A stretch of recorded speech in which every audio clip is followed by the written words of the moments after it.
Okay, I have a update for all of you on some of the president's outreach and engagement as it relates to Build Back Better and his legislative agenda. He spent the weekend continuing his deep engagement on behalf of his economic growth agenda for the middle class, speaking with members who represent the full spectrum of views of Hill Democrats about the pathway forward on both his human infrastructure and physical infrastructure plans. He spoke, as I think some of you reported this morning, with Representative Jayapal at the White House, and we'll have a number of additional conversations by phone with members of both chambers and who also run the gamut in terms of their views as we proceed through the course of the afternoon. Tomorrow, he will host two different meetings with House members here at the White House, one with moderates and one with progressive members. We're encouraged by the accelerated pace of talks and are eager to get this done to meet the urgent needs of families who have been contending with high costs, outdated physical infrastructure, the increasingly devastating threat of climate change, and a tax system that gives special treatment to the rich and corporations at the expense of middle-class families, no matter how hard they work. As you also saw, we also announced this morning that on Wednesday, the president will travel to Scranton, Pennsylvania, going back home, some might say, to continue to rally support for his bipartisan infrastructure deal and Build Back Better agenda.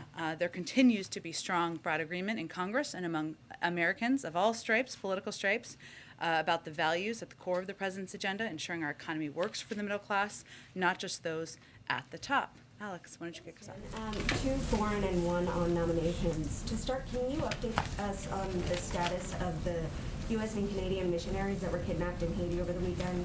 What's been the U.S. involvement in tracking them down? Has the president been briefed on this?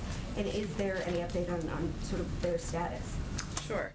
The president has been briefed and is receiving regular updates on what the State Department and the FBI are doing to bring these individuals home safely. The FBI is part of a coordinated U.S. government effort to get the U.S. citizens involved to safety. Due to operational considerations, we're not going to go into too much detail on that, but can confirm their engagement. And the U.S. Embassy in Port-au-Prince is coordinating with local authorities and providing assistance to the families to resolve the situation. We can't get into too many details, I should say, about the individuals and their identities because of Privacy Act waiver considerations. And then can you comment on reports that China tested a nuclear-capable hypersonic missile over the summer to the surprise of U.S. officials? Are these accurate, and do these raise concerns about China's nuclear capability? Well, I know Secretary Austin, I should say, was asked this question this morning and addressed it, but I'm not going to comment on the specific report. I can say and would echo what he said, which is generally speaking, we've made clear our concern about the military capabilities that the PRC continues to pursue. And we have been consistent in our approach with China. We welcome stiff competition, but do not want that competition to veer into conflict, and that is certainly what we convey privately as well. And then on nominees, the Biden administration at this point has a smaller percentage of nominees confirmed than his recent predecessors. What do you make of this? Who's to blame? I mean, is this the fault of the Senate, or is this in part because you have been focused on the COVID response and the Build Back Better agenda? And is there a concern that this will affect government at this point? We are concerned about the obstruction of our nominees, and while we have made progress over the course of the last several months, back to the transition even of putting forward qualified nominees to serve in key and vital positions across government, there have been unprecedented delays, obstruction, holds on qualified individuals from Republicans in the Senate. What is also true, if you look historically, and we can get you some numbers on this after the briefing to give this to you in more data specifics, is that many of our nominees, a huge number of our nominees, pass with overwhelming majorities of Democrats and Republicans. They can be voted through by unanimous consent. You don't need to use all of the hours on the floor to get it done. Yet, there has been time after time obstruction that has prevented qualified nominees from being in vital positions, whether it's in the national security roles, in the Defense Department, the State Department, where we've seen ambassadors held for weeks and months at times, or even our economic nominees who are unquestionably qualified but have been unable to move forward and serve in these positions. So I would say that the blame is clear. It is frustrating. It is something that we wish would move forward more quickly, and there is historical precedent, of course, of moving these forward through a faster process. Go ahead. Thanks, Jen. I just want to see if you can elaborate a little bit on something you just said, that you're encouraged by the accelerated pace of talks on infrastructure. What changed? Is there something that's different now? The president is certainly feeling an urgency to move things forward, to get things done. I think you've seen that urgency echoed by members on the Hill who agree that time is not unending here, and we are eager to move forward with a unified path to deliver for the American people. Does the sense of urgency have anything to do with the president's trip coming up in just a matter of 8 working days? Does he feel the need to get this wrapped before he leaves? The good news is that there are phones and video conference capabilities overseas for every president and individual, so I'm not here to set new deadlines or timelines. But it is also true that we have been at this for some time. The president proposed these plans back in the spring. He has participated in dozens and dozens of calls, of meetings, of engagements with members to hear their viewpoints, to understand where they're coming from, to reach consensus. And we are at a point where we feel an urgency to move things forward, and the pickup of meetings is a reflection of that. Just quickly on voting rights, I just wanted to get your reaction to the president of the NAACP, who's on the record saying that the administration's lack of urgency on this issue is, quote, appalling. He says the lack of priority on this issue will be the undoing of the legacy for this president. Well, I would say that the lack of urgency in Congress, in the Senate, among Republicans, in protecting people's fundamental right to vote is also frustrating to the president and to this administration. The United States Senate needs to act to protect the sacred right to vote, which is under unrelenting assault. No question. We agree with leaders from the NAACP and other activists who have expressed that concern. It's under unprecedented assault by proponents of the big lie. And Republican legislatures, state legislatures across the country. It is urgent.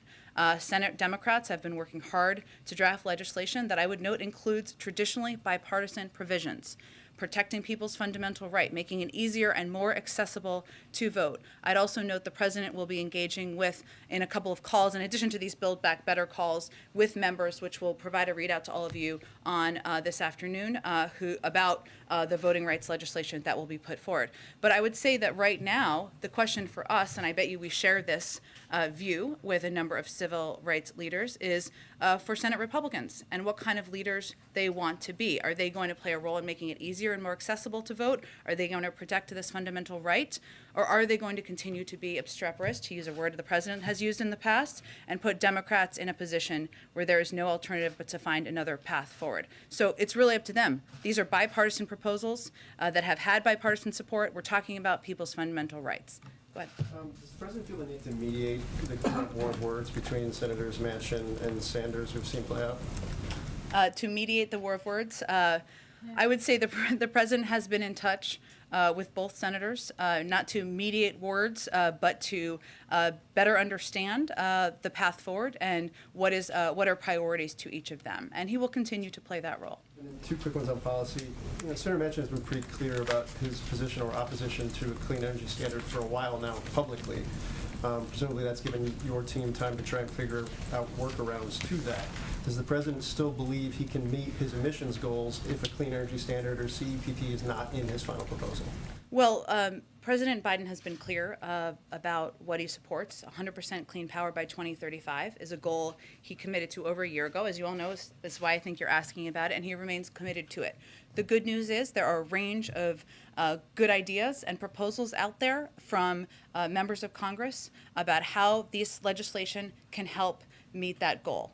And there's no question in our minds. There's important debating right now happening about what the components of the climate proposals will be in these packages, that these packages will have a historic impact on addressing our climate crisis. I'd also note, can I say one more thing? I'd also note that the president also has not waited for legislation. He has led the shift toward electric vehicles. There are components in these packages that also will help move that forward.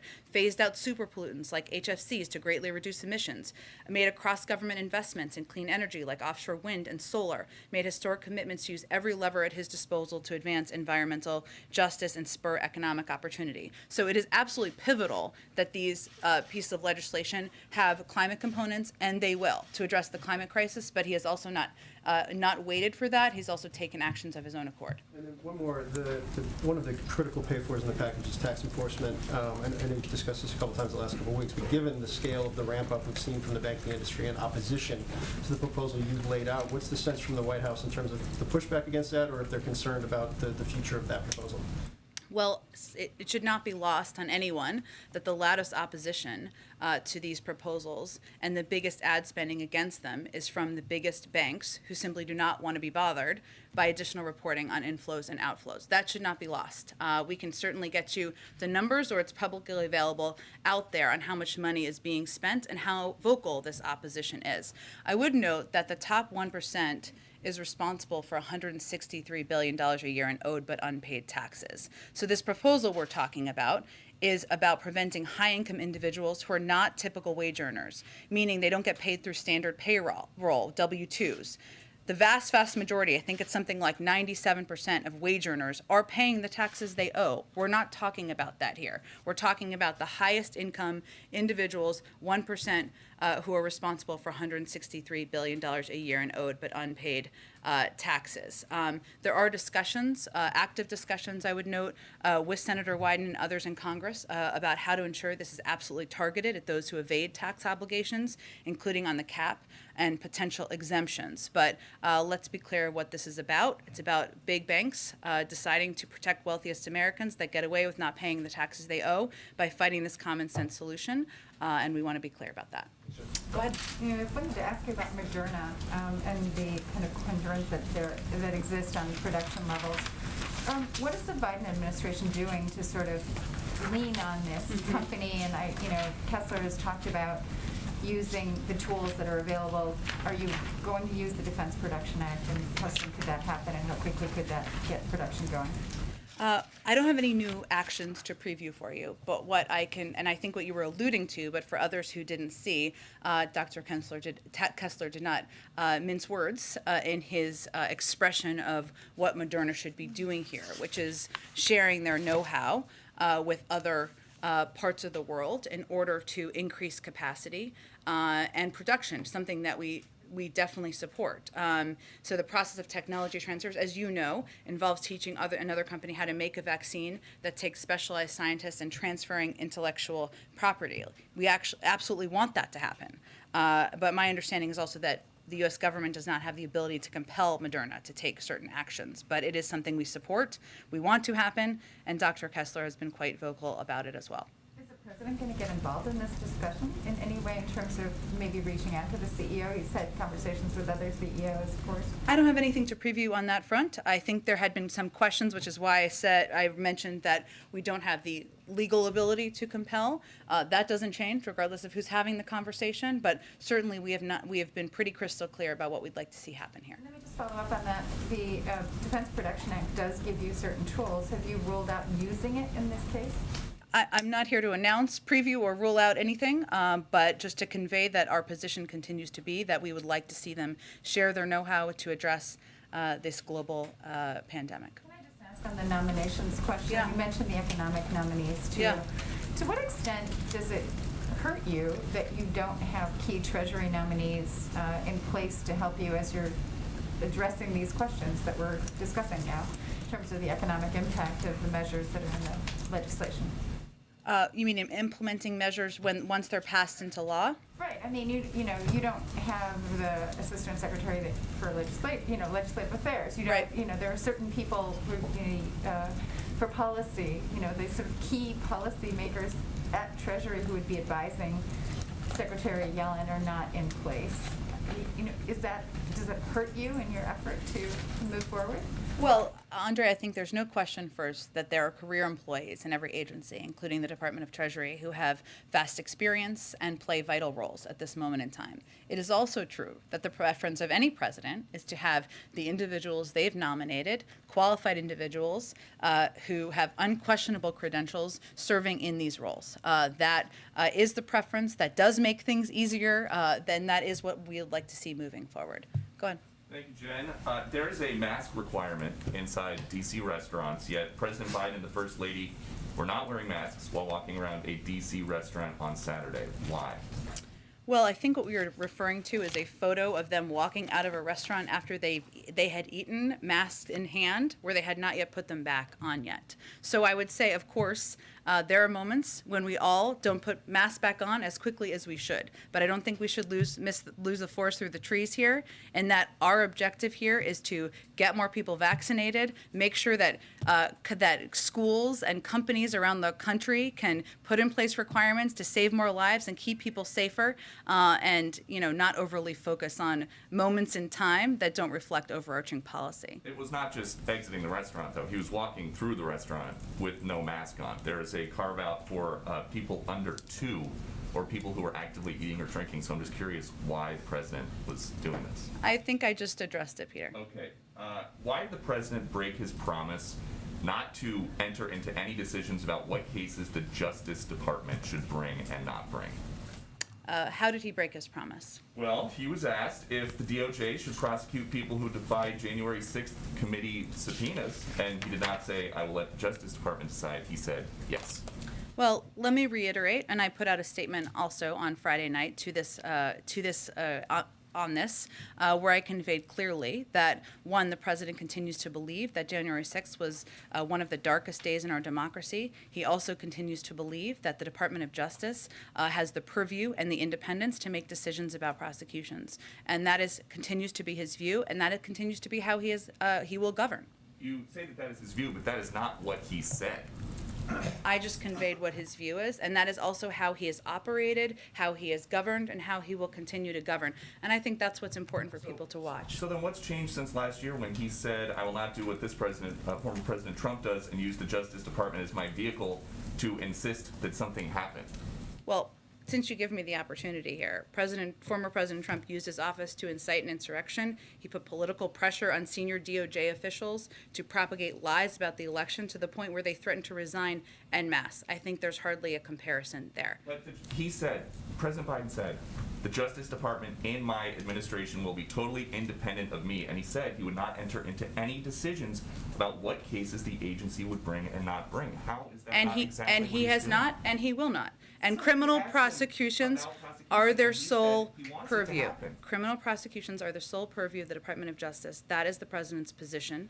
That is what he nominated the Attorney General to operate under. That is exactly what the Attorney General is doing, and those are the actions that people can watch from this administration. As the public reflects on the life of Colin Powell and his public Yeah. service, people are also now aware that he had a breakthrough case of COVID in addition to cancer and had some vulnerabilities. Because he was fully vaccinated and got COVID that took his life, any concerns about how that will be interpreted publicly, or how does that affect the message from the White House about the importance of vaccinations? Well, as people saw in the statement issued by the president, a very personal statement about his personal relationship, this is obviously a heartbreaking tragedy for the country, and one the president is feeling personally.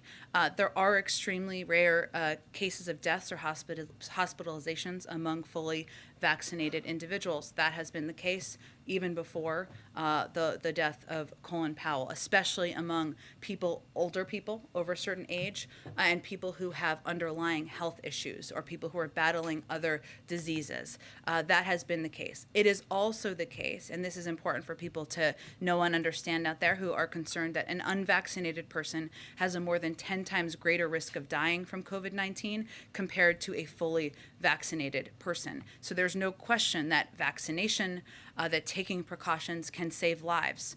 It is still true, and this raised that, certainly the death of Colin Powell, that underlying health issues, fighting other diseases, is something that can lead to greater risk. And the administration on the issue of the Texas abortion law is seeking redress from the U.S. Supreme Court. Can you speak to that? Well, as we've spoken to a few times, and including in statements from the president, he continues to believe that Roe v. Wade is the law of the land. He supports efforts to codify Roe v. Wade, and he is going to fight efforts. Obviously, the Department of Justice will be in the lead on that, against efforts to prevent women from having access to fundamental rights that they should have to protect their own health and make decisions about their own health. Go ahead, Risha. Thank you, Jen. Just a couple follow-ups and then a couple Sure. of questions on Haiti. Is there anything you can share about the president's last interaction with General Powell, whether they spoke on the phone, in person? Yeah, that's a good question, Risha. I should have asked that question. I haven't, so let me see if I can get some more color for all of you on that. Thank you. And then to follow up on what Peter was asking, just to be clear, does the president believe people who defy subpoenas should be criminally prosecuted or not? It's up to the purview of the Department of Justice to make that decision. When he was asked that very question on Friday, he said yes. Does he stand by that answer? He believes it's an independent decision that should be made by the Department of Justice, and they'll make that decision.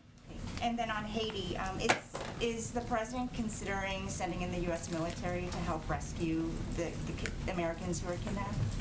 I would really point you to the Department of Defense to speak to that, and to my colleague over there, John Kirby. But again, where our efforts right now are focused are with officials on the ground, including from the FBI, working closely with our diplomatic team and the U.S. Embassy in Port-au-Prince, who's coordinating with local authorities, providing assistance to the families, and also working to get the U.S. citizens involved to safety. But I don't have any additional details at this point. And then just Okay. given the kidnappings, Yeah. will the administration reconsider using Title 42 specifically to deport Haitians? Well- Given that it illustrates how dangerous the situation is there. Well, I think there's a couple of things to unpack here that are very important for people to understand. One, Title 42 is used, as you know, but just for everybody, across the board, no matter what country you're coming from. There are about 90,000 people where Title 42 was applied in August. The vast, overwhelming majority of those people were not from Haiti, but we apply Title 42 because we're in the middle of a global pandemic across the board. I would say that in this case, one thing to note is that we know that the efforts to kidnap people, to seek ransom, are prominent in places like Haiti. Not the only place, but they are targeted toward U.S. citizens, people who are presumed to have the funding and ability to pay those ransoms. That's one of the reasons why the State Department put out a warning in August. It's something we have seen rise since 2019, but that is a different issue than sending people of Haitian origin back to Haiti, and something that's evaluated at TPS is not what you asked about, but something that's evaluated by the Department of Homeland Security and the State Department. Thanks, Jen. Go ahead. Thanks. I wanted to ask about another marker that Senator Manchin has kind of put out, which is that he wants to cap the child tax credit to families making under $60,000 a year and add a work requirement. I know that you've said previously that the White House is okay with some means testing of these programs, that you don't want to negotiate from the podium. That being said, this represents what would be a pretty dramatic scaling back of what's been a signature part of the president's legislative accomplishments so far, and something that he and the vice president have touted pretty publicly. So to echo Phil's question on climate in some way, is this within the realm of possibility? How do you guys react to Senator Manchin kind of throwing down this marker? Well, I'm not going to react directly to Senator Manchin's point of view because that's not particularly advantageous at this point in the negotiations. But I will say the president proposed an extension in the child tax credit because he feels that is something that can not only help families make ends meet, it can help bring more women back into the workforce, and it is a vital part of his proposed packages. He has also, in the past, supported and continues to be open to supporting what can be called means testing or can be called caps on income, and there are a range being discussed, but I'm not going to speak to it further than that. OPEC failed to meet its output targets for September. You have sort of spoken about, with some amount of pride, that the White House was able to get those enhanced production levels, and now we're seeing that they're not hitting them. I know that you're not a member of OPEC, but we also know that Not me personally, not the United States. Neither one. either, unless you have vast oil reserves that we're not aware of. No, a very interesting part of my bio. I'm not. But the U.S. obviously can exert sort Yeah. of major influence here. So with having missed this mark, are you trying to do more? Can you do more? We are continuing to press through member countries of OPEC, even as we are not a member, to address the supply issue and work to address it here as well. I would also note that what we're also working to address is more of a logistics issue of how we are moving supply around the country, which means there are shortages in some places and not others, and that's something that we are also working to address. We are certainly well aware of the impact on any increase in gasoline prices or any cost on the American people, and we're going to continue to use every lever at our disposal. It is not a short-term option, of course, but I'd also remind everyone that that our NEC director sent a letter to the FTC about looking into price gouging, something that we will continue to press on. Or they've said they would take up, and they will of course be on the lead on that. But that's something we also watch closely. Just a last quick one.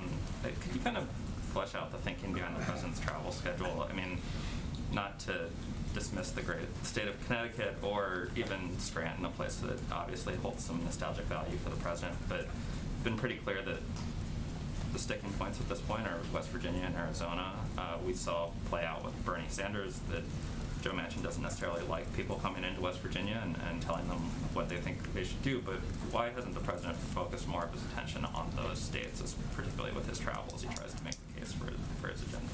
Well, as you've watched the president's travel, what he's trying to do, we are in a national media environment, I would say. We do have a press pool made up of many of you who come with us to Connecticut or Pennsylvania who can raise and elevate the issues that the president is talking about and why they're of importance to the American people, and raise questions, of course, as you want to raise them. So the president had planned, of course, to go to recognize the incredible service of his longtime friend, former Senator Chris Dodd, and the opening of a center at the University of Connecticut, and also felt it was an opportunity to elevate the issue of childcare and the issue of the shortage of childcare centers, the cost of childcare. And that's something, yes, it applies to people in Connecticut where people are paying 25% of their income on childcare, a much higher percentage than people should be paying, but that is something that parents and communities can relate to across the country, whether or not it's a swing state or whether or not it's a state where votes are questioned.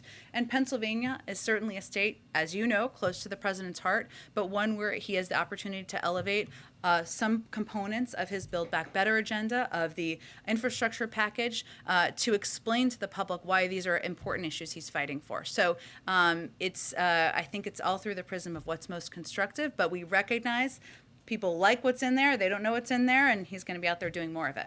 Go ahead. Sort of a broad thematic question. You've spoken of the urgency the president feels toward his Build Back Better agenda and voting rights. People in the country who believe that the administration is not strongly enough pushing for immigration reform. Mm-hmm. What's this White House's message to those people who are now directing their criticism toward the president directly and saying he's responsible for the fact that 9 months in we haven't seen action on these matters? And how does the president internalize that criticism? Does he feel it's misdirected toward him? Well, look, the president knows that when you're president of the United States and you're sitting sitting in the Oval Office behind the Resolute desk or whatever desk you choose, that the buck stops with you.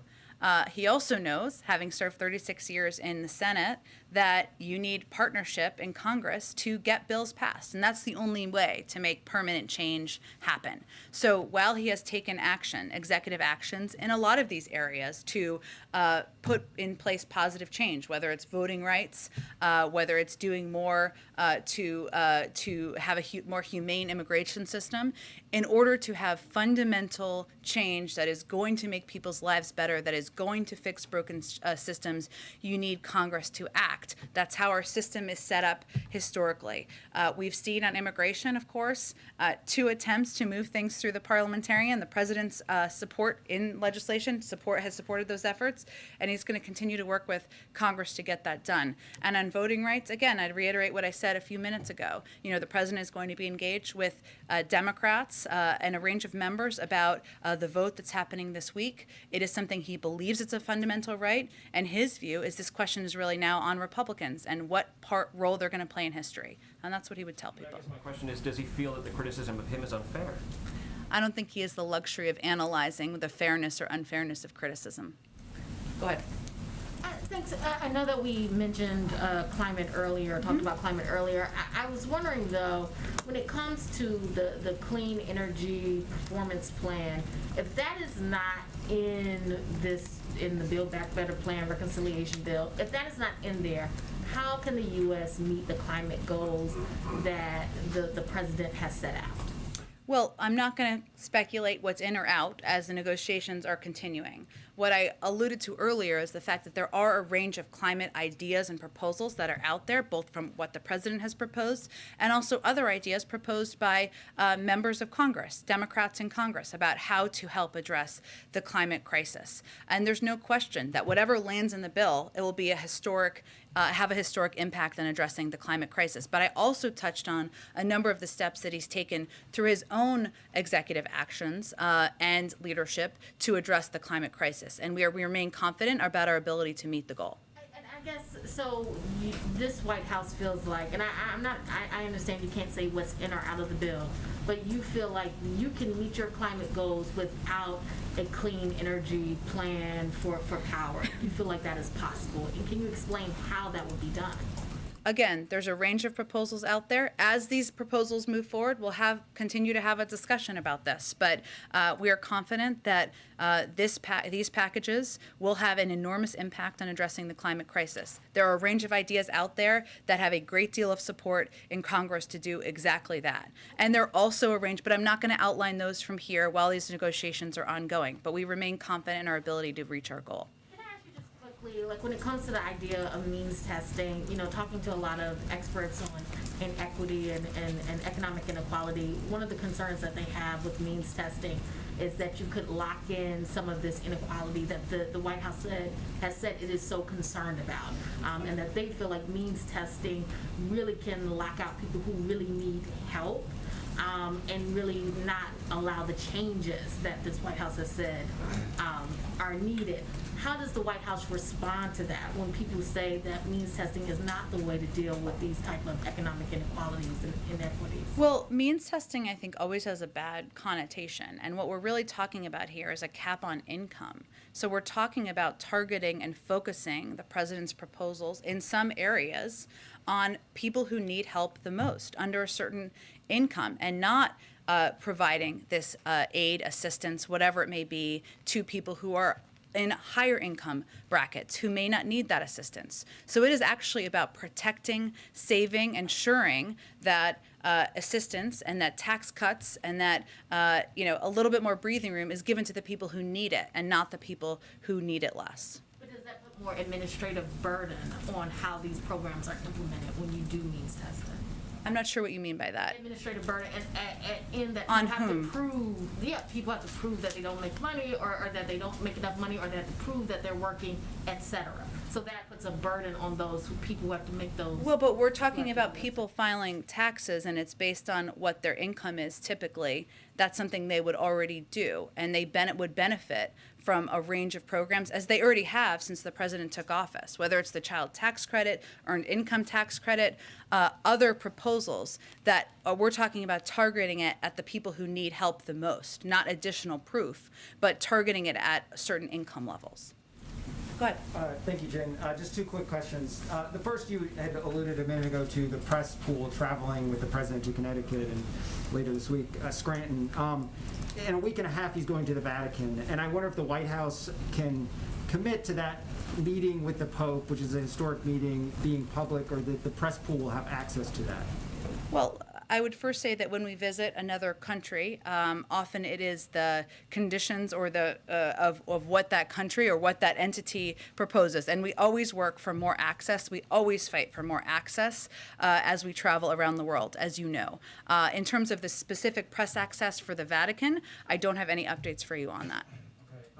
And secondly, there's been a couple questions from my colleagues about Senator Manchin and markers that he has laid down, which he's done publicly. Senator Sinema, who's also a crucial person in this dialogue, has done... All members are crucial. Sure. They'd argue.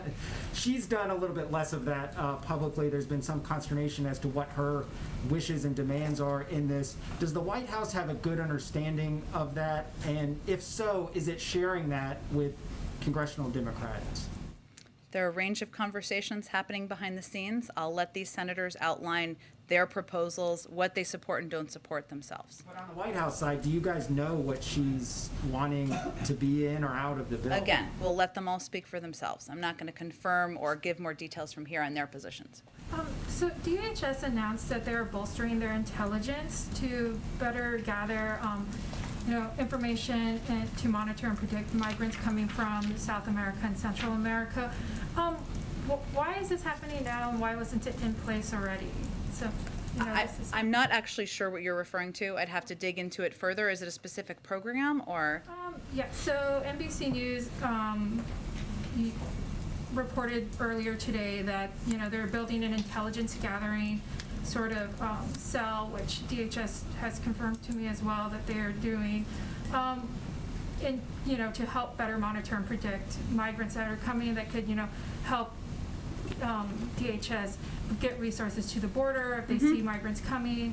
Could also help with messaging to combat whatever messaging that is happening in that country. I guess, what kind of spurred that, and what are the goals for that? I think the Department of Homeland Security would really have all the details on this. I'm happy to check with them or connect you with the right person over there for more details, but it's really under their purview.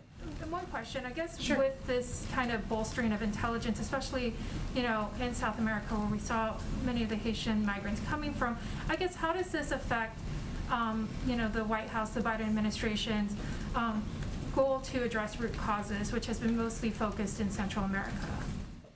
Well, let me get more details on this exact program, and we can talk more about it tomorrow or offline or what have you, and I can connect you to someone at DHS too. Go ahead, Karen. Thanks, Jen. The president was asked Friday night by ABC if he supported term limits for the Supreme Court, and he said no. He has said that before. He talked about that during the campaign season. But that appears to be the area in that draft report, the materials last week, that has, agreement, bipartisan agreement. Why is he ruling that out now before getting the final report in a couple weeks? As you know, he hasn't reviewed the final report, which again is an assessment. It's not recommendations. Obviously, you all have seen the draft out there, and there was a public meeting on Friday to discuss. So I think it's more reflection that his position hasn't changed. He hasn't reviewed the report yet, and I'm sure when he does, we'll have more to say. Publicly now that he doesn't support, he said just no, one word answer, that he doesn't support the proposal that does have the most widespread and bipartisan support as stated by that committee. Is the takeaway now that any changes to the court are not likely to happen? I think the takeaway should be he hasn't reviewed the report or the assessment from the Supreme Court committee, and that is consistent with what his position has been in the past. But Thank you, Jen. Does the White House have any reaction to report of 2 airstrikes today on Tigray, northern Ethiopia? And also, last week, the president received the first African leader at the White House, the president of Kenya, Uhuru Kenyatta. What were the major achievements, and who is the next African leader to visit the White House? well, I know the president enjoyed his meeting with President Kenyatta. We made a significant announcement as it relates to COVID vaccines that we were going to be donating to Africa and the African Union through the course of that meeting. I don't have anything to preview in terms of a next meeting. Go ahead, Francesca. Do you have any reaction to the airstrike on Ethiopia? I will get you something after the briefing. Go ahead. For you. Sure. So another comment the president made on Friday was that he was convinced that the spending legislation was going to get done, but they're not going to get the 3.5 trillion. We'll get less than that, but we're going to get it. And then he said, and we're going to come back and get the rest, end quote. What did he mean by we're gonna come back and get the rest? Does he mean another reconciliation bill next year? What did he mean by that? He wasn't giving predicting a legislative vehicle. I think what he was conveying is we all know this is less than 3.5. There are discussions and negotiations in Congress about what that will look like, and things that are not included in here, he will continue to fight for in the future. Okay, and you mentioned a bunch of meetings that the president Yeah. is having, virtual or calls. We saw Yeah. him go up to Capitol Hill. Has he given any consideration to Terry McAuliffe's recommendation that he just sit all the leading lawmakers in a room and say you can't leave until you get a deal done? The president's been doing this a while, 36 years in the Senate, with all due respect for the recommendations of anyone outside, and he's going to continue to work with Democratic leadership about having the kinds of meetings and engagements that will help move this across the finish line. Lastly, on his schedule, do you expect that he will campaign in Virginia for Terry McAuliffe before he leaves for Europe this month? I don't have any scheduling updates today. Go ahead. Two questions. Your administration has said multiple times that its commitment to Taiwan is rock solid. So, given this rock solid commitment, what is the president's stance on letting the Taiwan mission here officially change its name to the Taiwan Representative Office? I would point you to the State Department. More. Rahm Emanuel's confirmation hearing to be the next U.S. Ambassador to Japan is Wednesday. If confirmed, what is the president hoping that Rahm Emanuel will bring to the table when it comes to strengthening U.S.-Japan ties? I think he's hoping that he will bring his commitment to public service and broad experience in policymaking to have a strong position in Japan from the United States. Go ahead. Thanks, Jen. You were asked earlier in the briefing about whether this urgency to get to a deal was driven by the president's travel schedule. I want to go at it from a different way. Sure. Because there is sort of at least one real deadline on October 31st as it relates to the surface transportation bill. That's been a sort of informal marker for leadership. Can you rule out that the president would cancel or postpone the trip if it's necessary to have, if there are votes scheduled around that time in order to work the vote? I think you can all fully plan for the president to be traveling to Rome and Glasgow on his scheduled trip. Has he given any direction to congressional leadership, because he would want to be presumably here for a vote, to schedule any votes accordingly to try to get it done before his departure or to wait until afterward? There are a range of ways to sign legislation into law, even if the president is not here. Thank you, Jen. Thanks, everyone. Thank you.